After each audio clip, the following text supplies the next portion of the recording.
तर नमस्कार मित्रांनो, घरामध्ये आजच्या एपिसोडमध्ये राकेश सावंत वर्सेस रुचितामध्ये खतरनाक क्लॅश बघायला मिळाले. हा मित्रांनो, राकेश सावंतने रुचिताचा बेडवर कचरा टाकले. कारण की सीन असा झाला घरामध्ये, तर राकेश सावंत असं म्हणले की ही ड्युटी कोणाची होती, तर कचरा पडलेला आहे. तर प्रभू प्रभू असं म्हणतो की त्या चुडेल जी आहे, त्या चुडेल आणि की रुचिताची आहे त्याची ड्युटी. तर मित्रांनो, राकेश सावंत बाहेर जाऊन म्हणते की तुमची अशी ड्युटी करायची असते काय? तिकडे जाऊन बघा किती घाण आहे. तर मित्रांनो, इथं रुचितानं म्हणले, की "थांब तू माझ्या संग पंगा घ्यायली, हे कचरा ना मी त्या बेडवर टाकणार."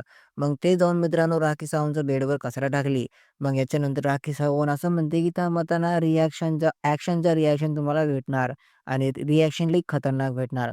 तर घरामध्ये ना राखी सावंतनं जे डस्टबिनचा कचरा होता ना, ते सरळ इथं आपला रुचिताच्या बेडवर टाकून टाकले. तर घरामध्ये मित्रांनो असंच करून या दोघांमध्ये खतरनाक बाचाबाची झालेली आहे. तर बघू आजच्या एपिसोडमध्ये काय होणार, कोण किती लिमिट क्रॉस करणार.